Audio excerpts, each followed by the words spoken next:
அதிமுகவில் இருக்கிறவங்க எல்லாமே இப்போ தமிழ் விஜயபாஸ்கர் 2 விஜயபாஸ்கரும் பிரம்மாண்ட ஒரு விழாவாட்டம் நடத்தி இதே விஜயபாஸ்கர்லாம் அஇஅதிமுகவில் இருக்கும்போது இதே தாவேக்காவை இந்த மானங்கெட்ட பொழப்பு இவங்க தூய கட்சின்னு விஜய் சொன்னாருங்க. அந்த இவ்வளோ ஆண்டு காலம் வளர்த்த கட்சியை நீங்கள் அங்கே துரோகம் பண்ணீங்க. நாளைக்கு விஜய்க்கு துரோகம் இளையராஜா வந்து கம்ப்ளைண்ட் கொடுத்ததால தானே சார் வெளியே தெரிஞ்சது. இல்லைன்னா அவரும் இது வாங்கியிருந்தாங்கன்னா அது வெளியே தெரிஞ்சிருக்காதுல்ல சார். திமுகவும் அமமுகவுடைய எம்எல்ஏவா இருக்கக்கூடிய அந்த காமராஜை வந்து நீங்கள் குதிரை பேரம் முதல்ல பண்ணீங்களே சார், அது குதிரை பேரம் சார். அதே மாதிரி வைகோ வந்து அவர் அதிருப்தியில் தானே சார் பேசிட்டு இருக்காரு.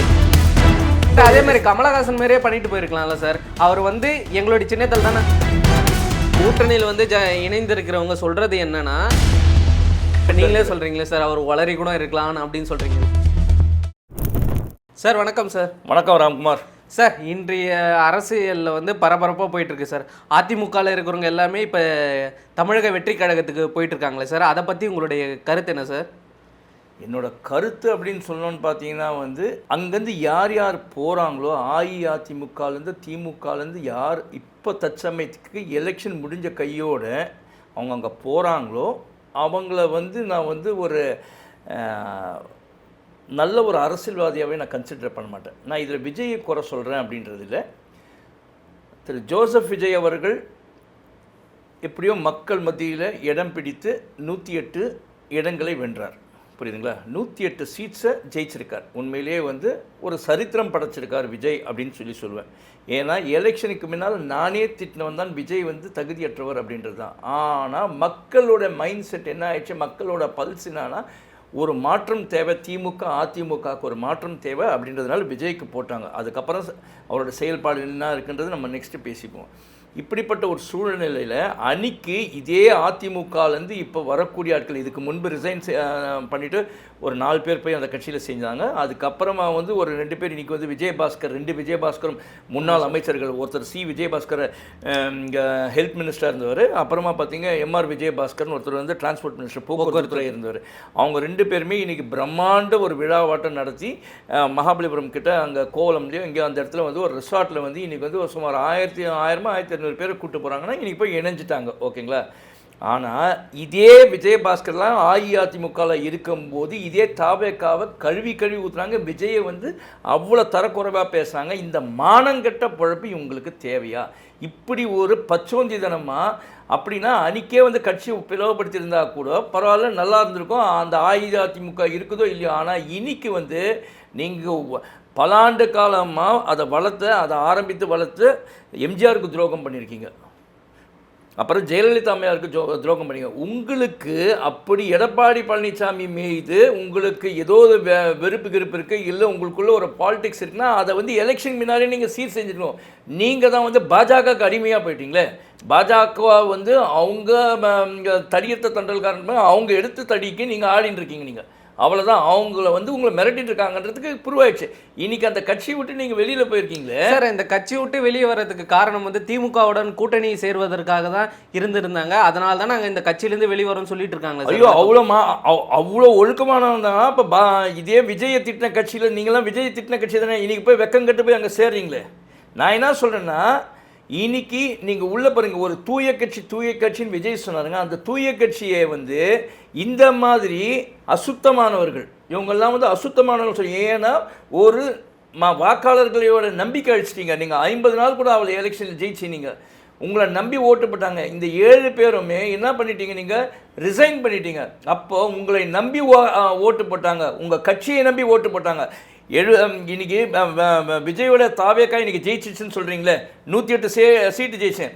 ஆனாலும் விஜய் மீது நம்பிக்கை இல்லாமலோ இல்லை விஜய் மீது அஇஅதிமுக மேலேயும் எடப்பாடி பழனிசாமி மீது உள்ள நம்பிக்கையின் பேர்லையோ தான் உங்களுக்கு ஓட்டு போட்டாங்க. உங்கள் மேலே ஒரு நம்பிக்கையை வச்சு ஓட்டு போட்டாங்க. ஆனால் அந்த நம்பிக்கையை சீர்குலைக்கிற விதத்தில் நீங்கள் கட்சியிலேருந்து தாவிருக்கீங்க. நீங்கள் உள்ளே உட்காந்து சண்டை போட்டுக்கலாம். அந்த கட்சியை உள்ளேருந்து நீங்கள் சண்டை போட்டுருந்தீங்கன்னா நான் உங்களை பாராட்டுவேன்.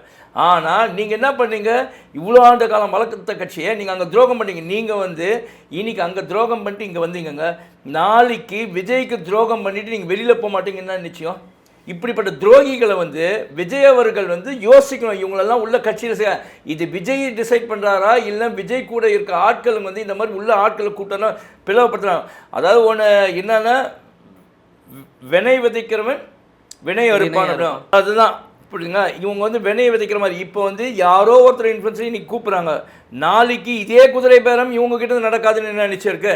இவங்க ஆட்களையும் எடுத்துன்னு போவாங்களே சார். அதே மாதிரி குதிரை பேரம்னு சொல்கிறீங்க இல்லைங்க சார். இப்போ தாவேக்காவை வந்து குதிரை பேரத்தில் தானே திமுகவினர் வந்து விலை கொடுத்து வாங்கலான்னு பார்த்தாங்க. அதுக்கு வந்து இளையராஜா வந்து கம்ப்ளைண்ட் கொடுத்ததால் தானே சார் வெளியே தெரிஞ்சுது. இல்லைனா அவரும் இது வாங்கியிருந்தாங்கன்னா அது வெளியே தெரிஞ்சிருக்காதுல்ல சார். திமுகவும் இதில் குதிரை பேரம் தான் நடத்துது. இன்னைக்கு ஆளும் கட்சியாக இருக்கிறதுனால நீங்கள் என்ன பண்ணுறீங்க, இது திமுக பீரியட் ஆளும் கட்சியாக இருக்கும்போது இந்த மாதிரி தான் மற்றவங்களுக்கு குறை. இன்னைக்கு நீங்கள் ஆளும் கட்சியாக இருக்கிறதுனால விஜய் அவர்கள் ஆளும் கட்சியாக இருக்கிறனால நீங்கள் திமுக, நான் வந்து திமுக குதிரை பேரம் பண்ணலன்னு நான் சொல்ல சார். அவங்க நீங்கள் வந்திருக்கு ரைட்டு கம்ப்ளீட்டாக இருக்குது, அப்போ குதிரை பேரம் நான் ஏற்றுக்கிறேன். நீங்கள் சொல்கிறீங்க ரைட்டு, அது ப்ரூவ் ஆகணும். அதே வந்து நீங்கள் அமமுகவுடைய எம்எல்ஏவாக இருக்கக்கூடிய அந்த காமராஜை வந்து நீங்கள் குதிரை பேரம் முதல்ல பண்ணீங்களே சார். அது குதிரை பேரம்னு சொல்ல முடியாதுல்ல சார், ஆதரவு தானே சார். அது அன்னைக்கு குதிரை பேரம் பண்ணி தானே ஆதரவு பண்ணாங்க. அன்றைக்கி அப்புறம் மிரட்டிட்டு வாங்கின்னு போனால் அவரே வாக்குமூலம் கொடுத்தார், அப்புறம் இல்லை அப்படின்னார். இப்போ வந்து ஃபார்ம் பண்ணின கட்சி அவங்க மிரட்டணுன்னு உடனே போயிட்டார். புரியுங்களா? இப்போ இதே வந்து வைகோ என்ன சொன்னார், என்கிட்ட சொன்னார், விஜய் அவர்கள் வந்து சொன்னார், இந்த மாதிரி உங்கள் ஆட்கள் 2 பேரும் ரிசைன் பண்ணுற சொல்லுங்கள், நான் வந்து பிரச்சாரம் பண்ண அவங்களுக்கு நம்ம கூட்டணியிலேருந்து ஜெயிக்கட்டும் அப்படின்னு சொல்லி சொன்னார் அப்படின்னு அவங்க சொன்னார். அப்போ அதுக்கு என்ன அர்த்தம்? குதிரை பேரம்ன்றது பணம் கொடுத்து மட்டுமே குதிரை பேரம் கிடையாது.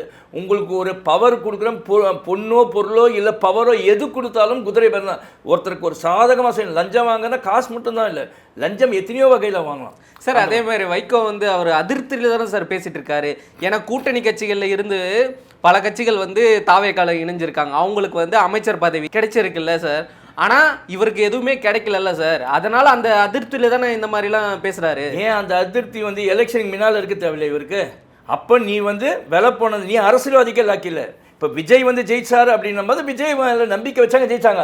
ஆனால் உங்கள் மேலே நம்பிக்கை வச்சுதான் நீ தனியாக நின்றுட்டாமே. உங்களுக்கு என்ன பயம்? ஐயோ நம்ம கட்சியோட ரெக்கக்னிஷனே போயிடுமோ, இன்னும் நம்ம நின்று தோத்துட்டா நமக்கு சின்னமே போயிடுமே தான் நீங்கள் நிற்கலை. அப்புறம் என்ன பண்ணீங்க நீங்கள் வந்து திமுக சார். அதே மாதிரி கமலஹாசன் மாதிரியே பண்ணிட்டு போயிருக்கலாம்ல சார். அவர் வந்து எங்களுடைய சின்னத்தில் தான் நாங்கள் நின்று ஜெயிப்போம், இல்லைனா உங்களுடைய சின்னத்தில் நாங்கள் ஜெயிக்க மாட்டோம்னு சொல்லிட்டு எங்களுக்கு எதுவுமே வேணாம்னு சொல்லிட்டு விலகிட்டார்ல சார். அதே மாதிரி விலகிருக்கலாம்ல சார். அப்போ இதுலேயே தெரியுதா? அப்போ கமலஹாசன் ஒழுங்காக வந்து நாணயஸ்தன் இருந்தார். வந்து கமலஹாசன் வந்து டக்குன்னு திமுக கூட்டணி விட்டு விஜய்வுடைய கூட்டணி போனால் கண்டிப்பாக விஜய்க்கு ஒரு நல்ல நண்பர் தான், உடனே அவருக்கு ஏற்றுப்பாங்க, அவருக்கு சப்போர்ட்டை கண்டிப்பாக கொடுப்பாங்க. ஆனால் கமலஹாசன் இங்கே ஒன்று பாராட்டினாங்க. அந்த கமலஹாசனை இன்னைக்கு அந்த மானஸ்தனாக இருக்காரு. தான் கட்சி இன்னைக்கு வந்து போனோன்னு போயிடலாம் போலியோ. இப்பயும் வந்து அவர் எல்லாருமே கைண்டிட்டு போனாலும் இன்னைக்கும் கமலஹாசன் அவர் மேலே ஒரு குற்றச்சாட்டு இருக்குல்ல சொல்லுங்க. ஆரம்பத்தில் வந்து ஸ்டார்டிங்ல வந்து திமுகவை எதிர்த்து தானே சார் அவர் வந்து குரல் கொடுத்தாரு. அதுக்கப்புறம் வந்து இப்போ வந்து திமுக இணைஞ்சிட்டாருல்ல சார். அவர் மேலே அதுவும் ஒரு இது தானே சார் குற்றச்சாட்டு இருக்குல்ல சார். குற்றச்சாட்டுன்னா நீங்கள் அதில் அரசியலில் வந்து நிரந்தர எதிரியான நிரந்தர நண்பனும் கிடையாது அப்படின்னு தான் சொல்லுவாங்க. அந்த மாதிரி இவர் வந்து அன்னைக்கு எதிர்த்தார் தான். அதுக்கப்புறமா வந்து இதுக்கு அது பெட்டரா அவர் யோசிச்சிருந்தாருன்னா நம்ம தனியாக நின்னா ஜெயிக்க முடியுமா? முடியாதுன்னு அவர் டிசைட் பண்ணிட்டார். அப்போ நமக்கு ஒரு கூட்டணி. அப்போ அஇஅதிமுக வந்து பாஜகவுடைய கைப்பாகையாக இருக்குது அப்படின்னு சொல்ல அவங்க தடி எடுக்கிறதுக்காக இவங்க வந்து ஆடுறாங்க அப்படின்னும் போது சரி, அப்போ இண்டிபெண்டன்ஸில் ஒரு கட்சி இருக்குது அப்படின்னா திமுகவுக்கு தான் ஆரம்பத்தில் சப்போர்ட் பண்ணி வந்துட்டுருக்கார். அவர் எப்போ அலைன்ஸ் அந்த போன எலெக்ஷன் தோற்றதுக்கப்புறமா வந்து ஆட்டோமேட்டிக்காக வந்து டிஎம்கேக்கு சப்போர்ட்டிவாக வர்றார். ஆனால் இந்த எலெக்ஷன் கிட்ட வரும்போது திமுக கைட்டி விட்டுட்டு எம்பி பதவி வாங்கிட்டு இன்னும் திமுகவை கைட்டி விட்டுட்டு இவர் விஜயோட போயிருந்தாருன்னா இவர் ஒரு துரோகி, இவர் அரசியலுக்கு லாக்கில்லைன்னு சொல்லலாம். ஆனால் இவர் தான் எடுத்த ஸ்டாண்டில் ஒழுங்காகவே இருந்திருக்காரு. எங்கேயோ இப்போ ஒன்றும் இல்லைங்க, இன்றைக்கி நிலைமை கூட நான் வந்து விஜயோட கட்சியில் போகிறேன் அப்படின்னு சொன்னார்னா இவருக்கு எல்லாமே சப்போர்ட்டிவாக இருக்கும். ஆனால் அதை அவர் செய்யலையே.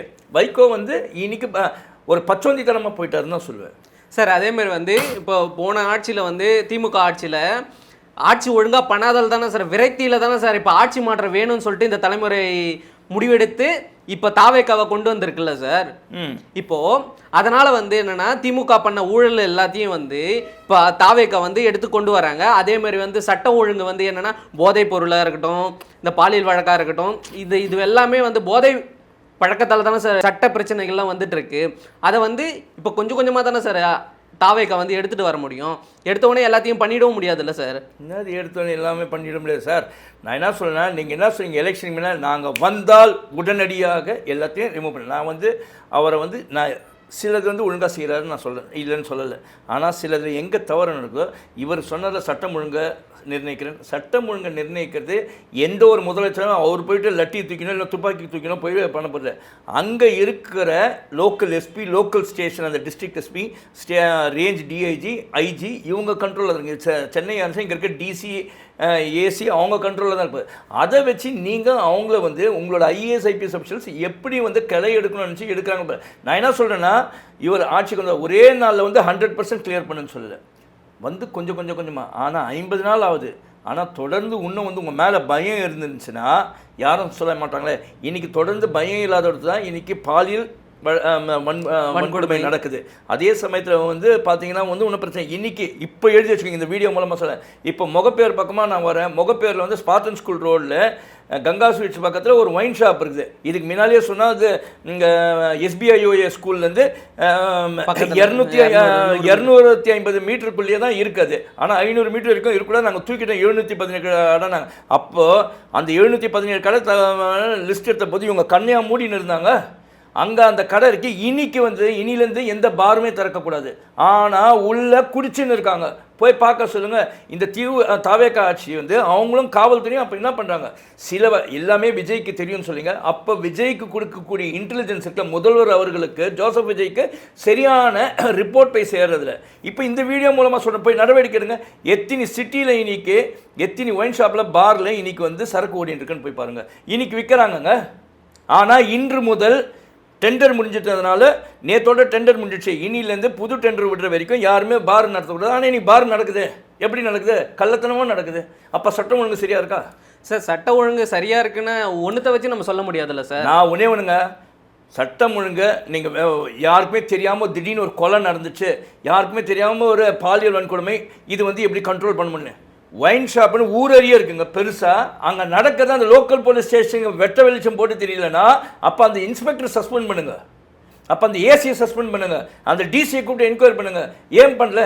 ஒயின் ஷாப்பை இப்போ நான் அடித்து சொல்கிறேன், சிட்டியில் போய் பார்க்க. இன்றைக்கி முகப்பேரில் நான் வரும்போது பார்க்குறேன், நான் பேங்க்குக்கு போயிட்டு வரும்போது ஒயின் ஷாப்புக்குள்ளே வெளியில் நிற்க வச்சு குடிக்கூடாது. அப்போ ஒயின் ஷாப்புக்குள்ளே எப்படி குடிக்கிறான்? அப்போ பாருங்க இல்லீகலாக நடக்குது தானே. அப்போ அது ஏன் நடவடிக்கை எடுக்கல சார்? அது ஓகே சார். இதுக்கப்புறம் அவர் வந்து கொஞ்சம் கொஞ்சமாக தான் சரி செய்வார் சார். எது ஒன்றாலும் சரி செய்யட்டும் சார். நீங்கள் மற்றதெல்லாம் லா அண்ட் ஆர்டர்.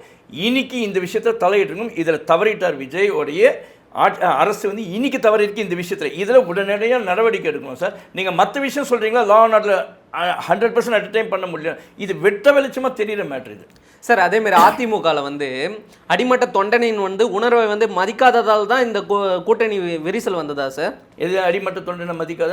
அடிமட்ட தொண்டனை மதிக்காமல் இருந்ததா? இப்போ SP வேலுசாமியெல்லாம் எல்லாம் CV சண்முகத்தை தூக்கணுன்னு பல ஆண்டு காலமாக உழைச்சனுக்கு தானே கொடுத்தாங்க. மூணாவது மனுஷன் யாருக்கும் வந்து திடீர்னு வந்து ஆந்திராவில் இருக்கவனுக்கு, இப்போ ஒரு எக்ஸாம்பிளுக்கு சொல்லணும்னா, இப்போ இதில் பண்ணால் KVN ப்ரொடக்ஷன்ஸில் இருக்கவரை வந்து பெங்களூரில் இருக்க ஒருத்தர் வந்து இப்போ வந்து டெல்லியோட பிரதிநிதியாக போட்டாங்க. அந்த மாதிரி போட்டு தான் பாருங்கள். இங்கே உழைச்ச கட்சியில் பல ஆண்டு காலமாக உழைச்சனுக்கு தானே அந்த மாவட்ட தலைவர்கள் கொடுத்தாங்க. அப்போ அடிமட்ட தொண்டனுக்கு பதவியும் மரியாதையும் தானே எடப்பாடி பழனிசாமி கொடுத்துருக்காரு சார். அது ஓகே சார். இப்போ கூட்டணியில் வந்து இணைந்திருக்கிறவங்க சொல்கிறது என்னன்னா, திமுகவுடன் கூட்டணி இணைப்பதாக இருப்பதால் தான் நாங்கள் வந்து அதிமுகலேருந்து விலகி வெளியே வந்தோம் அப்படின்னு சொல்லிட்டு பல பேர் வந்து அவங்களுடைய கருத்துக்களை சொல்லிட்டு இருக்காங்க சார். ஏன்னா ஆரம்ப காலத்தில் வந்து திமுகவுடன் திராவிட கழகத்தில் இருந்து தான் அதிமுகன்னு சொல்லிட்டு வெளியே வந்தது. எங்களுக்கு அதில் வேணாம், உடன்பாடு இல்லை உங்களுடைய கொள்கையில் அப்படின்னு சொல்லிட்டு வெளியே வந்துட்டாங்க. இப்போ மறுபடியும் அந்த கூட்டணி சேர்றாங்கன்னு சொல்லியதால தானே சார் வெளியே வந்திருக்காங்க. அதே கேள்வி தான் நான் முதல்ல பதில் சொல்லிட்டேனே. அப்போ இதே ஆட்கள் தானே இன்னைக்கு வந்து யார் யார் அதிருப்தியாக வந்தாங்களோ இவங்கெல்லாம் விஜய மேடையில் ஏறி திட்டினவங்க தானே. எலெக்ஷன் அப்போ விஜய் மேடையில் ஏறி திட்டினாங்க. இதுவும் விஜயும் அவர்களும் வந்து இந்த ஊழல் கட்சின்னு தான் சொல்லி சொன்னார். விஜய் அவர்கள் வந்து இவங்களை சிகப்பு கமலம் விரித்து வரவேற்றிருக்காருப்பாங்க. அதுவும் தவறு தான். இவங்களும் விஷயம் தெரியாமல் நேராக வந்து இவ்வளோ கழுவி ஊற்றிட்டு விஜய் அவர்களை இன்னைக்கு வந்து தாவேக்கால போனது இவங்களோட தப்பு தான். என்னோட ஒரே ஒன்று சார், விஜய் வந்து இந்த விஷயத்தில் சொல்கிற ஒரே ஒரு தவறு தான் சார். இந்த மாதிரி ஊழல்வாதிகள், தீய சக்தி இப்படின்லாம் சொல்லிட்டு இவங்க பின்னால் விஜய் அவர்கள் போகிறதுக்கு பதில் என்னோட மெஜாரிட்டி, என் கட்சிக்கான மெஜாரிட்டி, அதாவது பெரும்பான்மை குறைஞ்சாலும் பரவாயில்ல, எனக்கு நம்பிக்கை இருக்குது. இந்த வாட்டி 108 சீட் தானே வந்தேன். ஏன் டிஸ்மிஸ் பண்ண கவர்மெண்ட்டு என் மேலே மரியாதை இருக்குல்ல. நான் 50 நாள் நல்ல ஆட்சி நான் செஞ்சு கொடுத்துருக்கேன்ல. அப்போது எனக்கு வந்து கண்டிப்பாக பெரும்பான்மை கூட 234 அட்லீஸ்ட் 200 சீட்டாக எனக்கு கொடுப்பாங்கன்ற நம்பிக்கையில் இவர் பயணிக்கலாமே. பயணித்தா யார் தெய்வம் தேவையில்லை. இன்னைக்கு இப்போ வந்து சார், இவர் இது வந்து ஒரு விஜய் நிமிஷங்க, இப்போ இவர் நிர்பந்தத்துக்கு ஆளாயிட்டார். இப்போ இன்னைக்கு இவரோட டெசிஷன் எதுவுமே எடுக்க முடியாது. இப்போ இவர் இருக்கார், விடுதலை சிறுத்தைகள் இருக்கு, அவங்க வந்து டிஎம்கேவோட அலையன்ஸ் இருந்தாங்க. அப்போ விஜயை பற்றி அவங்களும் திட்டினவங்க தான். இன்னைக்கு இங்கே கூட்டணிக்கு போயிட்டாங்க. ஆனால் ஒரு நிர்பந்தத்தில் தான் இருக்காங்க. ரொம்பவும் இவங்களால டெசிஷன் எடுத்தாங்கன்னா திடீர்னு இவர் ஒரு பேர் திருமாவளவன் அவங்க சைடில் விடுதலை சிறுத்தைகள் இல்லை நாங்கள் பேக் வாங்குறோன்னா ஒரு தலித் சமூகத்தோட ஓட்டே போயிடும். புரியுதா? இப்போ அந்த மாதிரி ஒரு நிர்பந்தம். அதனால் நீங்கள் யாருமே கிட்ட சேர்க்காம இருந்து நீங்கள் முதலேருந்து நீங்கள் தனியாக செஞ்சுருந்தீங்கன்னா சோலாக வந்திருப்பீங்க. இப்போ எப்படின்னா நீங்கள் வீட்டுக்கு கூப்பிட்டு விருந்துக்கு கூப்பிட்டுட்டு சட்டையை பிடிச்சி வெளியில் தள்ள கதையாயிடும் நீங்கள் நாளைக்கு அமிச்சிட்டிங்கன்னா. சார் அதே மாதிரி வந்து ஊழல்னு சொல்கிறீங்களே சார், ஊழல்வாதிகளை. இப்போ என்னன்னா தமிழக வெற்றி கழகம் வந்து ஊழலை வந்து நாங்கள் ஒழிப்போம் தான் சொல்லியிருக்காங்களே சார். இப்போ வரவங்களை வந்து அரவணைச்சிருக்காங்க சார். இப்போ அந்த ஊழலை வந்து செய்யாத மாதிரி இவங்களும் தடுப்பாங்கல்ல சார் தாவேக்கா. அதனால தான் சார் இப்போ உள்ளே வந்திருக்காங்களா சார். இப்போ இவங்களால ஊழலும் பண்ண முடியாதுல்ல சார். சரி, ஊழல் பண்ணுறதுன்னா ஊழல்னா வெறும் காசு வாங்குறது ஊழல் இல்லைங்க. ஒரு குதிரை பேருமே ஒரு ஊழல் தான் சரி. அது வந்து இவங்க வாங்கிட்டா பரவாயில்ல சார். வைகோ அவர்களே வெளிப்படையாக சொன்னார். அதாவது வந்து விஜய் அவர்கள் சொன்னார் நீங்கள் கட்சி வந்து இதை ரிசைன் பண்ணிட்டு வர சொன்னாங்க, நம்ம கட்சியோட கூட்டணியிலேருந்து ஜெயிக்கணும்னா. அதுவே வந்து நான் என்ன சொல்லுவேன்னா, ஏன் அப்படி 50 நாளில் வந்து ஒருத்தர் ஏன் பெரிய இருக்கட்டுமே, திமுகவோடய இருக்கட்டுமே, டிஸ்மிஸ் ஆனால் பார்த்துக்கிறேன் நான் ஜெயிப்பேன்னு இருக்கலாமே, ஏன் அந்த ஒரு வார்த்தையை சொல்லுங்கள். இது வந்து விஜய் சொல்ல, வைகோ வந்து விஜய் சொன்னாருன்னு சொன்னார். இது விஜய் சொன்னாரா இல்லையா அப்படின்றது நமக்கு தெரியாது. ஆனால் வைகோ இந்த ஸ்டேட்மெண்ட்டை கொடுத்தாரு, அதுக்கு விஜயும் எதுவும் மறுப்பு தெரிவிக்கல சார். இப்போ விஜய் வந்து எல்லாத்துக்கும் மறுப்பு தெரிவிச்சுக்கணும்னு அவசியம் இல்லைல்ல சார். அவர் வந்து தமிழக முதல்வர் ஆயிட்டாரு, பல பிரச்சனைகள் இருக்கும்ல சார். அதை பார்ப்பாரா இல்லை இந்த மாதிரி காற்று மூலமாக தகவல் வந்து வெளியே பரவிட்டு இருக்குல்ல சார்? இல்லைங்க, நீங்கள் தான் கூட்டணியில் கூட்டிருக்கீங்க. வைகோ மூணாவது மனுஷன் பேசியிருந்தா பரவாயில்ல, யாரோ ஒருத்தர் ஒரு யூடியூபர் பேசியிருக்காங்கன்னா ரைட்டு, நீங்கள் அதை புறக்கணிச்சுருவாங்க. உங்கள் கூட கூட்டணி இன்னைக்கு மீட்டிங்கில் நேற்று உட்காந்து பேசுங்க. இவர் தான் வைகோ தானே சார் பேசுறாரு, விஜய் வந்து பேசல சார். அக்செப்டட் தானே விஜய், அதை விஜய் ஏற்றுக்காம அப்படின்னா மறுப்பு தெரிவிச்சிருக்கலாமே. இனி வரைக்கும் என்ன ஆயிடுச்சு, விஜய் சொன்னது உண்மை அப்படின்ற மாதிரி. ஏன்னா நீங்கள் வைகோவை வச்சு தான் பேசியிருக்கீங்க, நேற்று வைகோவை வந்து கூப்பிட்டு வச்சு பேசுறீங்க. அப்படின்னா ஏங்க இந்த மாதிரி பேசுறீங்க, இது மறுப்பு அப்படின்னு விஜயாவது சொல்லியிருக்கணும். இல்லை வைகோ இல்லை சொல்ல நான் ஏதோ வாயில் வந்துச்சு நான் உளறிட்டேன் அப்படின்னு சொல்லியிருக்கலாம். அவர் சாதாரணமாக உளருவார், அந்த மாதிரி உளறிட்டேன்னு கூட சொல்லியிருக்கலாம். ஆனால் அது ஏன் நீங்களே சொல்கிறீங்களே சார், அவர் உளறி கூட இருக்கலாம் அப்படின்னு சொல்கிறீங்கல்ல சார். நன்றி சார். நன்றி ராம்குமார். நன்றி நேர்களே.